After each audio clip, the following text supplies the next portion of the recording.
So இந்த பொங்கலுக்கு release ஆன நம்ம கார்த்தியோடைய வா வாத்தியார் படத்தை பற்றி தான் பார்க்க போகிறோம். ஸோ சின்ன ஒரு ரிவ்யூ வீடியோ தான். ஸோ படத்துடைய டேரக்டர் யார் அப்படின்னு ஃபஸ்ட்டு பார்த்துட்டு வந்துடலாம். ஸோ படத்தோட டேரக்டர் வந்து பார்த்தீங்கன்னா காதலும் கடந்து போகும், சோதுகம் இந்த மாதிரி 2 சூப்பரான கிளாசிக் படங்களை கொடுத்த நம்ம நலன் குமாரசுவாமி. ஸோ அவருடைய படத்தில் எந்த அளவு ஒரு கதையை சொல்ல வராரோ அதே அளவு காமெடி கலந்து அந்த கதையை மக்களுக்கு ஈஸியான வழியில் சொல்ல வருவது தான் நம்ம நலன் குமாரசுவாமி. ஸோ அவருடைய படமாக இந்த படம் அப்படின்ற மாதிரி தான் எனக்கு இந்த படம் இருந்துச்சு. ஏன் நான் ஃபஸ்ட்டே இப்படி சொல்கிறேன் அப்படின்ற மாதிரி நீங்கள் நினைக்கலாம். ஸோ படத்தில் எனக்கு வந்து டோட்டலாகவே எல்லா இடத்துலையுமே அங்கங்கே நிறையா மிஸ் ஆன மாதிரி எனக்கு தோணுச்சு. ஏன்னா ஃபஸ்ட் சீனில் எவ்வளோக்கு எவ்வளோ ஹைப் கொடுத்து அந்த கதைக்குள்ளே கொண்டு வராங்களோ அதுக்கப்புறம் அந்த சீனுக்கு அப்புறம் ஃபுல்லாகவே கதை டவுன் ஆகிடுச்சு. ஆமாங்க. படத்தில் வந்து பார்த்திங்கன்னா ஒரு டேட் ஒரு 24/12/1987 நம்ம எம்ஜிஆர் அவர்கள் வந்து இறந்து போகிறாரு. ஸோ அன்னைக்கு 3:30க்கு அவர் இறந்து போகிறாரு. அதே 3:30க்கு ஒருத்தர் பிறகுறாங்க. அதுதான் நம்ம ராஜ்கிரனுடைய பேரன். இதில் படத்தில் எப்படி பார்த்தா நம்மளுடைய கார்த்தி. ஸோ அப்படி பிறந்த உடனே இப்போ என் பேரன் வந்து பிறந்திருக்கான். என் பேரன் அடுத்து என்னுடைய வாத்தியார் தான் திருப்பி என் பேரனாக பிறந்திருக்காரு அப்படின்ற மாதிரி ராஜ்கிரண் அவனை வந்து ரொம்ப ஒரு நல்ல ஒரு ஒழுக்கத்தோட எப்படி எம்ஜிஆர் இருந்தாரோ அதே மாதிரி வளர்க்கணும் அப்படின்ற மாதிரி வளர்ப்பார்.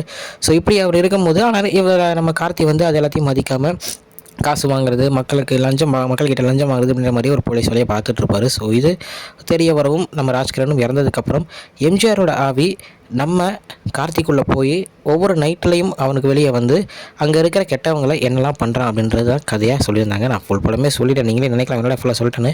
இவ்வளோ தாங்க. இதை எவ்வளோக்கு எவ்வளோ இழுத்து கொண்டு போக முடியுமோ அவ்வளோக்கு எவ்வளோ இழுத்து கொண்டு போயிருந்தாங்க. அது வந்து படத்துக்கு தேவையில்லாமல் படத்துடைய கதை இதுதான் அப்படின்னு இருக்கும்போது ஃபுல் படத்தை வந்து நம்ம ஒரு எங்கேஜிங்காக கொண்டு போகிறதுக்கு ஏகப்பட்ட சான்சஸ் வச்சு கொண்டு போகலாம். பட் ஆனால் அது எல்லாத்தையும் விட்டுட்டு ஏதோ ஒரு கதையை உள்ளே கொண்டு வந்து படத்தை ரொம்பவே வேஸ்ட் பண்ணியிருந்தாங்க. அது முக்கியமாக கிருத்தி ஷெட்டி அவங்களுடைய ஃபஸ்ட் டெபியூட் ஃபிலிம் தமிழில். ஆனால் இந்த ஒரு ரோல் வந்து அவங்களுக்கு ரொம்பவுமே ஒரு டவுனான ரோலாக தான் இருந்துச்சு. நம்ம ஸ்ரீலீலாக்கு ரீசெண்டாக பார்த்தீங்கன்னா பராசக்தி அவங்களுக்கு வந்து ஃபஸ்ட்டு டெபியூட். ஸோ அதில் ஒரு சூப்பரான ஒரு கேரக்டரோடு உள்ளே வந்தாங்க. பட் ஆனால் அப்படி நம்ம கிருத்தி ஷெட்டி கிடைக்கல.